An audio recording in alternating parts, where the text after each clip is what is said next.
Hello, and welcome back to Bedtime Stories with Vice Vice Baby, where we will continue good stories for great holidays.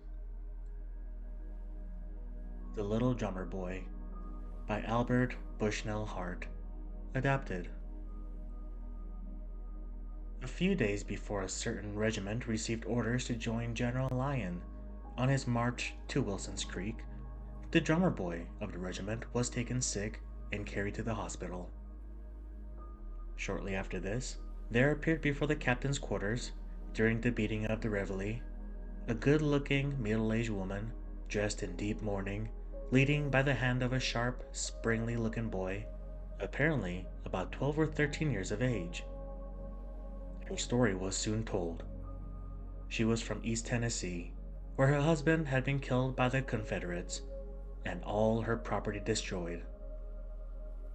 Being destitute, she thought that if she could procure a situation for her boy as a drummer, she could find employment for herself. While she told her story, the little fellow kept his eyes intently fixed upon the countenance of the captain. And just as the latter was about to say that he could not take so small of a boy, the lad spoke out. "Don't be afraid, Captain," said he. "I can drum." This was spoken with so much confidence that the captain smiled and said to the sergeant, "Well, well, bring the drum, and order our fifer to come here." In a few moments, a drum was produced, and the fifer, a round-shouldered, good-natured fellow, who stood 6 feet tall, made his appearance. Upon being introduced to the lad, he stooped down, resting his hands on his knees, and after peering into the little fellow's face for a moment, said, "My little man, can you drum?" "Yes, sir," answered the boy promptly. "I drum for Captain Hill in Tennessee."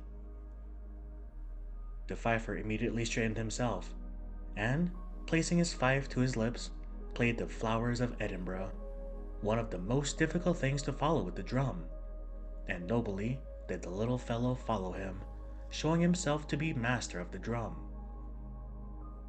When the music ceased, the captain turned to the mother and observed, "Madam, I will take the boy. What is his name?" "Edward Lee," she replied. Then placing her hand upon the captain's arm, she continued in a choking voice, "If he's not killed, Captain, you will bring him back to me?" "Yes, yes," he replied.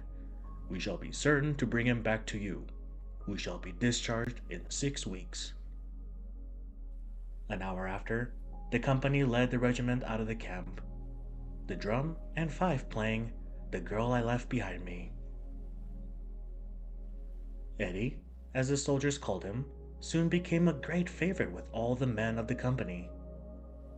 When any of the boys returned from foraging, Eddie's share of the peaches, melons, and other good things were meted out first. During the heavy and fatiguing marches, the long-legged fifer often waded through the mud with the little drummer mounted on his back, and in the same fashion he carried Eddie when fording streams. During the fight at Wilson's Creek, a part of the company was stationed on the right of Toten's battery, while the balance of the company was ordered down into a deep ravine at the left, in which it was known a party of Confederates was concealed. An engagement took place. The contest in the ravine continued some time. Toten suddenly wheeled his battery upon the enemy in that quarter, and they soon retreated to high ground behind their lines. In less than 20 minutes, after Toten had driven the Confederates from the ravine, the word passed from man to man throughout the army, "Lyon is killed," and soon after, hostilities have ceased upon both sides. The order came for the main part of the Federal force to fall back upon Springfield, while the lesser part was to camp upon the ground and cover the retreat. That night, a corporal was detailed for guard duty. His post was upon a high eminence that overlooked the deep ravine in which the men had engaged the enemy. It was a dreary, lonesome beat. The hours passed slowly away, and at length the morning light began to streak along the western sky, making surrounding objects visible. Presently, the corporal heard a drum beating up the morning call. At first, he thought it came from the camp of the Confederates across the creek, but as he listened, he found that it came from the deep ravine. For a few moments, the sound stopped, then began again. The corporal listened closely. The notes of the drum were familiar to him, and then he knew that it was the drummer boy from Tennessee playing a morning call. Just then, the corporal was relieved from guard duty and, asking permission, went at once to Eddie's assistance. He started down the hill, through the thick underbrush, and upon reaching the bottom of the ravine, he followed the sound of the drum, and soon found the lad sitting upon the ground, his back leaning against a fallen tree, while his drum hung upon a bush in front of him. As soon as the boy saw his rescuer, he dropped his drumsticks and exclaimed, "Oh, Corporal, I'm so glad to see you. Give me a drink." The soldier took his empty canteen and immediately turned to bring some water from the brook that he could hear rippling through the bushes nearby, when Eddie, thinking that he was about to leave him, cried out, "Don't leave me, Corporal. I can't walk." The corporal was soon back with the water, when he discovered that both the lad's feet had been shot away by a cannonball. After satisfying his thirst, Eddie looked up into the corporal's face and said, "This man said I should not. He said the surgeon could cure my feet."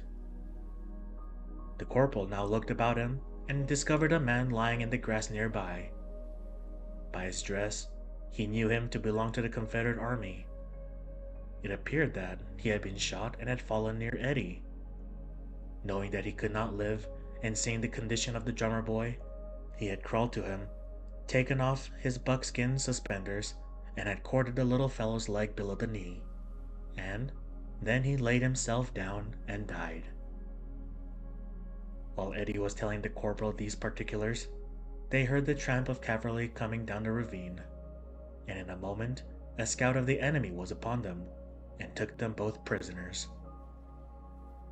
The corporal requested the officer in charge to take Eddie up in front of him, and he did so, carrying the lad with great tenderness and care.